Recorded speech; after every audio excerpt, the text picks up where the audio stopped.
இன்றைய தினத்தினுடைய ஆன்மீக தகவலாக நம்ம என்ன பார்க்க போறோம் சொல்லி பார்த்தோம்னா, நித்யஸ்ரீ ராமன் அப்படிங்கிற ஒரு நேயர் கேள்வி கேட்டிருக்கார். அவருடைய கேள்வி என்னன்னு சொல்லி பார்த்தோம்னா, லக்ஷ்மி கட்டாட்சம் என்றால் என்ன என்பதுதான் அவருடைய கேள்வியாக அமைந்திருக்கிறது. அவர் சற்று விரிவாகவே கேட்டிருக்கிறார். லக்ஷ்மி கட்டாட்சம் என்றால் என்ன? இப்படிப்பட்ட கட்டாட்சம் என்பது பெண்களுக்கு மட்டும்தான் வந்து சேருமா, அல்லது ஆண்களுக்கும் இந்த கட்டாட்சம் உண்டா? இதனால் உண்டாகக்கூடிய நன்மை என்ன அப்படிங்கிறது அவருடைய கேள்வி. இது போக அவர் இன்னும் என்ன கேட்டிருக்கா அப்படின்னு சொல்லி பார்த்தோம்னா, இதனை பெறுவது எப்படி அப்படிங்கிறதையும் கேட்டிருக்கார். இதுக்கு நம்முடைய ஜாதகத்துல அம்சம்ங்கிறது இருக்கணுமா, அல்லது நாம் நடந்து கொள்கின்ற அந்த முறையினால் நமக்கு லட்சுமி கட்டாட்சம் என்பது கிடைக்குமா, இதனை எப்படி நாம் பெற வேண்டும் என்பதுதான் அவருடைய கேள்வியாக அமைந்திருக்கிறது. லக்ஷ்மி கட்டாட்சம் அப்படின்னு சொன்னா, முதல்ல அந்த நேயர் கேட்ட மாதிரி நம்ம ஜாதகத்துல பார்த்தோம்னா நமக்கு சுக்கிரனுடைய அம்சம் என்பது நிறைந்திருக்க வேண்டும். அந்த சுக்கிரன் ஆனவர் வலிமையான ஒரு இடத்திலே அமர்ந்திருக்க வேண்டும். அல்லது சுக்கிரன் ஒரு அஷ்டமஸ்தானத்துல இருந்தா கூட நிச்சயமாக நம்மால் லக்ஷ்மி கட்டாட்சத்தினை பெற முடியும். அது எதன் மூலமாக சொல்லி பார்த்தோம்னா, அதாவது ஜாதகத்திலே இயற்கையாகவே சுக்கிரனுடைய வலிமையை பெற்றவர்கள் அவர்களுக்கு இயற்கையிலேயே அந்த லக்ஷ்மி கட்டாட்சம் என்பது வந்து சேரும்.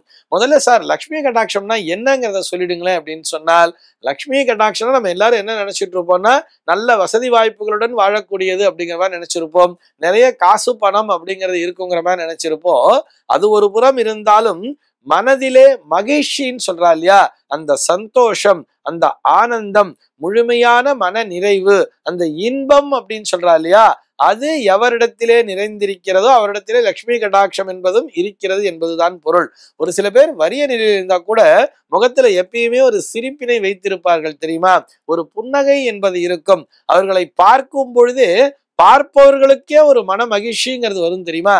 அவங்கள பார்க்கும்போது ஏன்பா அவங்கள பார்த்துட்டு போனேன்ப்பா, அவ்வளோ ஒரு ஹாப்பினஸ், காலையில இந்த அம்மா முகத்தை பார்த்தாலே அவ்வளோ ஒரு ஃப்ரெஷ்ஷா இருக்கு, நமக்கே ஒரு எனர்ஜிங்கிறது வர்றது, காலையில இந்த ஐயாவை பார்க்கும்போது கூட நமக்கு அப்படியே ஒரு சந்தோஷம்ங்கிறது வர்றது அப்படிங்கிற மாதிரிலாம் சொல்லுவா தெரியுமா. இதைத்தான் லக்ஷ்மி கட்டாட்சம் என்று சொல்கிறார்கள். இது பெண்களுக்கு மாத்திரம் இல்லை, இது ஆண்களுக்கும் பொருந்தும். ஆண்களிடத்திலும் லக்ஷ்மி கட்டாட்சம் என்பது உண்டு. அதனை பெறுவது எப்படின்னு சொன்ன, என்ன பண்ணணும்னு சொன்னா, சுத்தபத்தமாக இருக்க வேண்டும். நம்முடைய சாஸ்திர சம்பிரதாயங்கள் வலியுறுத்துகிற வரையே என்ன பண்ணணும்னு சொன்னா, காலையில எழுந்த உடனேயே ஸ்நானம் செய்ய வேண்டும். நல்லா குளிச்சுட்டு அழகா நெற்றி நிறைய அவரவர்களுக்குரிய சம்பிரதாயத்தின்படி அது திருநீரோ அல்லது திருமண்ணோ இட்டு கொள்ள வேண்டும். அதே போல் பெண்கள் எப்படி என்ன பண்ணணும்னு சொன்னா, ஸ்நானம் பண்ணும் பொழுதே முகத்துல மஞ்சள் தேய்த்து பூசிக்கொள்ள வேண்டும். அந்த மஞ்சள் என்பதுதான் அந்த லக்ஷ்மி கட்டாட்சத்தினை தருகிறது. அதே மாதிரி அவருடைய நெற்றியிலே குங்குமத்தினை இட்டு கொள்ள வேண்டும். நல்ல பெரிய திலகமா வச்சுக்கலாம், அல்லது நல்ல பெரிய அந்த நெற்றியிலே நன்றாக கண்ணுக்கு தெரிகின்ற அளவிற்கு அந்த குங்குமத்தை இட்டு கொள்ள வேண்டும். அந்த குங்குமம் என்பதே மஞ்சளிலிருந்து தோன்றியதுதானே. இப்படி அந்த மங்களகரமான அந்த நாம் மங்களகரமாக காட்சியளிப்பதன் மூலமாகவும் நம்முடைய ஆடை அணிகளின் மூலமாகவும் கூட நாம் அந்த லக்ஷ்மி கட்டாட்சத்தினை பெற்றுக்கொள்கிறோம். அப்படி பார்க்கும் பொழுதே ஒரு ஃப்ரெஷ்னஸ், ஒரு ஹாப்பினஸ்ங்கிறது இருக்கணும் இல்லையா. இதைத்தான் நம்முடைய சாஸ்திர சம்பிரதாயங்களும் வலியுறுத்துகிறது. கூழானாலும் குளித்து குடி அப்படின்னு சொல்லிட்டார். கந்தையானாலும் கசக்கி கட்டுன்னு சொல்றார். அது கந்தல் ஆடையாக இருந்தாலும் கூட அது துவைத்த ஆடையை அணிந்து கொள்ளும் பொழுது தானாகவே உங்களிடத்திலே அந்த லக்ஷ்மி கட்டாட்சம் என்பது வந்து சேர்ந்துவிடும். இது மாதிரி நம்ம வீட்டை லக்ஷ்மி கட்டாட்சம் வரணும்னா என்ன பண்ணணும்னா, வீட்டை சுத்தமாக வைத்திருக்க வேண்டும். தினந்தோறும் வீட்டினை பெருக்க வேண்டும், வீடு துடைக்க வேண்டும். இது போக வீட்டு வாசல் தெளித்து கோலமிட வேண்டும். அந்த வீட்டு பூஜை அறையிலே விளக்கேற்றி வைக்க வேண்டும். இப்படி இருந்தால்தான் அந்த வீட்டிலே லக்ஷ்மி கட்டாட்சம் என்பது இருக்கும். இது போக வாயிலிருந்து வரக்கூடிய வார்த்தைகளிலே எப்பொழுதுமே மகிழ்ச்சிகரமான வார்த்தைகளை வெளிப்படுத்த வேண்டும். இல்லை என்கின்ற வார்த்தையை சொல்லவே கூடாது. நிறைய பேர் பார்த்தோம்னா, அதாவது ஒரு சில மளிகை கடையெல்லாம் கூட நம்ம இப்ப போய் பார்க்கலாம். நம்ம போய் சார் தோரம்பருப்பு கொடுங்க, தோரம்பருப்பு இருக்கான்னு கேட்டா அவர் கடலைப்பருப்பு இருக்குன்னு பதில் சொல்லுவார் தெரியுமா. அதாவது தோரம்பருப்பு இல்லை என்று சொல்ல மாட்டார்.